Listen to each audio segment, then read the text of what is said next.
Welcome back to our channel Krithika energy essence. So நம்மளோட சேனலில் UG TRB பற்றின case details பற்றி கிட்டத்தட்ட 5 வீடியோஸ்க்கு மேலே 6 வீடியோஸ்க்கு மேலே போட்டிருக்கோம். ஸோ இது வரைக்கும் பார்க்காதவங்க ஒரு கிளியர் இன்ஃபர்மேஷனுக்காக பார்த்துருங்க. ஸோ சப்ஸ்கிரைப் பண்ணாமல் பார்த்துட்ருக்க வியூவர்ஸ் கண்டிப்பாக சப்ஸ்கிரைப் பண்ணிக்கோங்க. ஸோ இன்றைக்கி வீடியோ என்னன்னு பார்த்தீங்கன்னா, இன்றைக்கி 21/6/2024 அன்னைக்கு வந்த கேஸ் டீட்டெயில், மதுரை கோர்ட்டில் வந்த கேஸ் டீட்டெயில் பற்றி தான் எக்ஸ்பிளைன் பண்ண போகிறோம். நிறைய பேர் கேஸ் என்னாச்சு மேடம், இன்றைக்கி டேட் அப்டேட் பண்ணுங்கள் அப்படின்னு சொல்லியிருந்தீங்க. ஸோ வெப்சைட்டில் செக் பண்ணுற வரைக்கும் அதில் இது வரைக்கும் எந்த அப்டேஷனும் இல்லைன்றதுனால தான் லேட் ஆகிடுச்சு. ஸோ இது நான் ஏற்கனவே சொல்லியிருக்கேன், நம்ம ஒவ்வொரு விஷயமும் டிஆர்பி ரிப்ளையை பொறுத்து அண்ட் ஏற்கனவே செய்யப்பட்ட ஜட்ஜ்மெண்ட்டை கோட் பண்ணுறதை பொறுத்து மாறுறதுக்கான வாய்ப்பு இருக்குதுன்னு சொல்லியிருந்தோம். ஸோ இன்றைக்கி ஒரு மிக முக்கியமான அப்டேட் அப்படின்னு தான் இதை பார்க்க வேண்டியிருக்கு. ஸோ இது மதுரை கோர்ட்டில் டிஆர்பி போட்ட வழக்கு, அதாவது இது பெட்டிஷனர் போட்ட வழக்கு கிடையாது. இது டிஆர்பி அந்த ஸ்டேயை கேன்சல் பண்ண சொல்லி high court of Madras, Madurai bench of Madras ஹைகோர்ட்டில் போட்டிருக்காங்க. ஸோ மதுரை பெஞ்சில் அதில் போட்டிருக்கும் போது இதோட கேஸ் டீட்டெயில்ஸு, சிஎன்ஆர் நம்பர் இது எல்லாமே உங்களுக்கு வருது. ஸோ ஃபஸ்ட்டு கேஸோட ஸ்டேட்டஸ் என்ன அப்படின்னு கேட்டிங்கன்னா, கேஸ் டிஸ்போஸ் பண்ணியிருக்காங்க, நாட் டிஸ்மிஸ். கேஸை டிஸ்போஸ் பண்ணியிருக்காங்க. ஸோ இதில் இது யார் தெளிவாக சொல்லிடுறேன். இது நம்ம இன்டரிம் ஸ்டே ஃபார் 2 வீக்ஸ் கொடுத்துருந்தாங்க இல்லையா, அதை கேன்சல் பண்ண சொல்லியிருந்தாங்க. ஸோ அந்த கேஸை என்ன பண்ணியிருக்காங்க அப்படின்னா, டிஸ்போஸ்டு, கண்டஸ்டட் டிஸ்போஸ்ட் ஆஃப் அப்படின்னு கொடுத்துருக்காங்க. ஸோ இதுக்கு என்ன மீனிங் அப்படின்னு நம்ம கேட்கும்போது, நான் செக் பண்ணும்போது என்னவா இருந்தது அப்படின்னா, ஸோ கோர்ட் ப்ரொசீடிங்ஸுக்கு, அதாவது வழக்கு விசாரணைக்கு இனி வேலை இல்லை, ப்ரொசீடிங்ஸ் முடிஞ்சிருச்சு.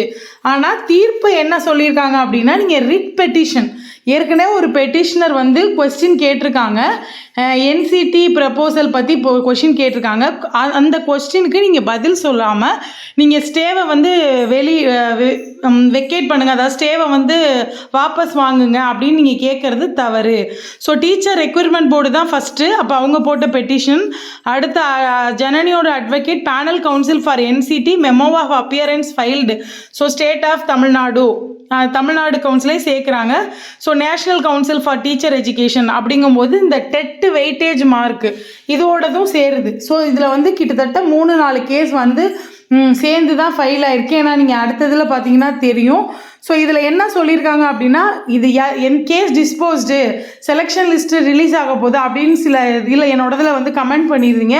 ஒரு கிளியர் கட் விஷன் சொல்கிறேன். இது டிஆர்பி போட்ட கேஸு டிஸ்போஸ்டு, டிஆர்பியோட கேஸ் தான் டிஸ்போஸ் பண்ணியிருக்காங்க. அதாவது இந்த ஸ்டேவை நாங்கள் நீக்க முடியாது, ஸ்டே இன்னும் 2 வாரத்துக்கு இருக்கும். நீங்கள் இந்த கவுன்சிலில் நீங்கள் ரிட் பெட்டிஷன், இதுக்கு பதில் சொல்லுங்கள், இந்த அக்யூசேஷனுக்கு பதில் சொல்லுங்கள் அப்படின்றது கேட்டிருக்காங்க. ஸோ இதை நம்ம யோசித்து பார்க்கும்போது, அப்போ இதுக்கான டிஆர்பியோட பதிலை பொறுத்து தான் அடுத்த கட்ட நடவடிக்கை, அடுத்த கட்ட கேஸோட நகர்வு இருக்கும். ஸோ நம்ம எல்லா வீடியோஸ்லேயுமே சொல்லிகிட்டு இருந்தோம், டிஆர்பி இது மாதிரியான வழக்குகளில் என்ன மாதிரியான ஜட்ஜ்மெண்ட் கொடுத்துருக்காங்க அப்படிங்கிறத டிஆர்பி எப்படி கோட் பண்ணுறாங்க, அண்ட் டிஆர்பியோட ரிப்ளை என்ன, இதுக்கான ரிப்ளை என்ன, இதை பொறுத்து தான் கேஸோட ஜட்ஜ்மெண்ட் இருக்கும் அப்படிங்கிறத நான் திரும்ப வீடியோவில் சொல்கிறது. யாருக்கு கமெண்ட்டில் கேட்டிருந்தாலுமே நம்ம ரிப்ளை என்னவாக இருக்கும்னா, டிஆர்பி அண்ட் ஜட்ஜ்மெண்ட் காப்பியை பொறுத்து தான் வரும் அப்படின்னு நம்ம சொல்லியிருப்போம். ஏன் இதை நான் இங்கே திரும்ப சொல்கிறேன் அப்படின்னா, ஸோ சிவி போயிட்டு வந்தவங்களுக்கு ஆதரவாகவே சொல்லிட்டு இருக்கீங்க அப்படின்னு சொன்னது நான் அதுக்கு ரிப்ளை பண்ணியிருக்கேன், ஃபேக்ட்டு சொல்லியிருக்கேன். ஸோ இன்றைக்கி ஃபேக்ட்டு பார்த்தீங்க அப்படின்னா, சொல்லப்போனால் சிவி போகாமல் இந்த ப்ராசஸை மாற்றணும் அப்படின்னு கேட்டிருக்கவங்களுக்கு ஆதரவாகத்தான் இன்றைக்கி தீர்ப்பு வந்திருக்கு. என்ன தீர்ப்பு அப்படின்னா, கேஸை டிஸ்போஸ் பண்ணி நீங்கள் இதுக்கு அவங்க கேட்டிருக்க, அதாவது பெட்டிஷனர்ஸ் கேட்டிருக்க TRB candidates, those who are not completed CV, அவங்க கேட்டிருக்கிறதுக்கு பதில் சொல்லுங்கள், அதுக்கான ரிட் பெட்டிஷனை தாக்கல் பண்ணுங்கள், இன்னும் 1 வார காலத்திற்குள்ளாக மண்டே தாக்கல் பண்ணுங்கள், அதாவது அடுத்து இன்னும் 1 வார காலத்திற்குள்ளாக தாக்கல் பண்ணுங்கன்னு சொல்லியிருக்காங்க. அது வரைக்கும் இன்டரிம் ஸ்டே நீடிக்கும். தடை வந்து எக்ஸ்டெண்ட் பண்ணியிருக்காங்க. ஸோ நீங்கள் எப்போ வந்து டிஆர்பி வந்து ஒரு பதில் மனு தாக்கல் பண்ணுறாங்களோ அந்த பதில் மனுவில் என்ன மாதிரியான விஷயங்களை வந்து கோட் பண்ணி காட்டுறாங்களோ அதை பொறுத்து தான் நமக்கு தீர்ப்பு அமையும். அப்படிங்கிற பட்சத்தில் நமக்கு சிவி கேண்டிடேட்ஸும் சரி, சிவி போயிட்டு வந்த கேண்டிடேட்ஸ்க்கு அண்ட் சிவி அப்கமிங்காக ஏதாவது சேஞ்சஸ் இருக்குமா அப்படிங்கிறவங்க 2 பேருமே ரொம்ப இம்பார்ட்டண்ட்டாக வழக்க உற்று நோக்க வேண்டிய கட்டாயத்தில் தான் இருக்கும். ஸோ ஏன்னா அவங்க திரும்ப நம்மளோட ஆர்குமெண்ட்ஸ், டிஆர்பி தரப்பில் வைக்கிற ஆர்குமெண்ட்ஸ் கேஸை மாற்றும். அதே நேரத்தில் பெட்டிஷனர்ஸ் கொடுக்குற ஆர்குமெண்ட்ஸ் அதுவுமே நமக்கு மாற்றத்திற்கான இதாக தான் இருக்கும். ஸோ யாரோட திரும்பவும் சொல்கிறது என்னென்னா, யாரோட மனதையும் புண்படுத்துறதுக்காகவோ யாரோட நியாயத்து பக்கம் நில்லுங்க மேடம், இந்த பக்கமும் சொல்கிறீங்க அந்த பக்கமும் சொல்கிறீங்கன்னு ஒருத்தர் கமெண்ட் போட்டிருந்தீங்க. ஸோ இதில் நியாயம் அப்படிங்கிறது நம்ம வந்து ஜட்ஜ் கிடையாது. நம்மளோட விஷயம் என்னென்னா, இந்த மாதிரி ஃபேக்ட் என்ன அப்படிங்கிறது புரியாதவங்களுக்கு நமக்கு தெரிஞ்ச வரைக்கும் படித்து அதை ஒரு டிஸ்கஸ் பண்ணி சொல்கிறது தான். ஸோ இது இன்றைக்கி கேஸை பொறுத்த வரைக்கும் டிஆர்பியோட ரிப்ளை ரொம்ப ரொம்ப இம்பார்ட்டண்ட். அவங்களோட ரிப்ளையை பொறுத்து தான் இது சிவி கேண்டிடேட்ஸ்க்கா இல்லை சிவிக்காக வெயிட் பண்ணிட்டு இருக்க கேண்டிடேட்ஸ்க்கான்னு சொல்ல முடியும். So all the best for all.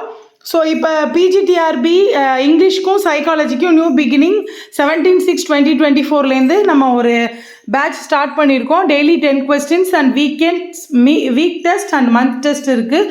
So நம்மளோட சேனலை சப்ஸ்கிரைப் பண்ணாதவங்க சப்ஸ்கிரைப் பண்ணிக்கோங்க. இங்கிலீஷ் லிட்ரேச்சர் கேண்டிடேட் கண்டிப்பாக சப்ஸ்கிரைப் பண்ணிக்கோங்க. And other candidate those who are study for PGTRB you contact me for psychology test. So அடுத்து பார்க்கும்போது முக்கியமான விஷயம் என்ன அப்படின்னு பார்த்தோன்னா, பிஜிடிஆர்பிக்கு ஆன்லைன் கிளாஸஸும் நம்ம அவைல் பண்ணுறோம். இப்போ தான் ஸ்டார்ட் பண்ணியிருக்கோம். ஸோ அடுத்தடுத்து நம்மளோட வீடியோஸ் வந்து பிஜிடிஆர்பிக்கு எப்படி தயாராகுது, என்ன மாதிரியான ஸ்ட்ராட்டஜிக்கல் யூஸ் பண்ணால் என்ன மாதிரியான ஸ்டடி மெத்தடு எந்தெந்த யூனிட்டுக்கு யூஸ் பண்ணணும் அப்படிங்கிறத ஒரு சக்ஸஸ் ஐடியா ஷேரிங்காக கொடுத்துட்ருக்கோம். அண்டு டெஸ்ட் பேட்சை பொறுத்த வரைக்கும் என்னோடய ஓன் ஹேண்ட் ரிட்டன் மெட்டீரியலை பிடிஎஃபாக சேஞ்ச் பண்ணி ஒரு யூனிட்டில் ரொம்ப இம்பார்ட்டண்ட்டாக திருப்பி பார்க்க வேண்டிய பாயிண்ட்ஸை வந்து பிடிஎஃபாக கொடுக்குறோம். அதுக்கடுத்து டெய்லி 10 questions போஸ்ட் பண்ணுறேன். அதுக்கடுத்து பார்த்தீங்கன்னா வீக்கெண்ட் டெஸ்ட்டு, அதுக்கப்புறம் மந்த் எண்ட் டெஸ்ட், இது எல்லாமே இருக்குது. ஸோ இதில் இந்த நியூ டெஸ்ட் பேட்சில் ஜாயின் பண்ணிக்க விரும்புகிறவங்க 17/6/2024 இது நடந்துகிட்ருக்கு. பிஜிடிஆர்பிக்கு இங்கிலீஷ் அண்டு சைக்காலஜிக்கு. ஸோ இதுக்குள்ள ஜாயின் பண்ண விருப்பப்படுறவங்க இந்த ஸ்க்ரீனில் தெரிகிற நம்பருக்கு வாட்ஸ்அப் பண்ணி உங்களோட டீட்டெயில்ஸை கேட்டுக்கோங்க. So all the best for PGTRB 2024 candidates. So அடுத்த மூவ் அப்படிங்கிறது நகர்ந்து போங்க. நகர விருப்பம் இருக்கிறவங்க இந்த நம்பருக்கு காண்டாக்ட் பண்ணுங்கள். தேங்க்யூ ஃபார் வாட்சிங் ஃப்ரெண்ட்ஸ். யாருக்கு இந்த வீடியோ தேவைப்படுமோ அவங்களுக்கு ஷேர் பண்ணுங்கள். நம்மளோட சப்ஸ்கிரைபர்ஸ் ஃப்ரெண்ட்ஸுக்கு ஷேர் பண்ணுங்கள். வியூவர்ஸ் வந்து சப்ஸ்கிரைப் பண்ணிக்கோங்க. It will be helpful for you. Thank you for வாட்சிங். தேங்க்யூ.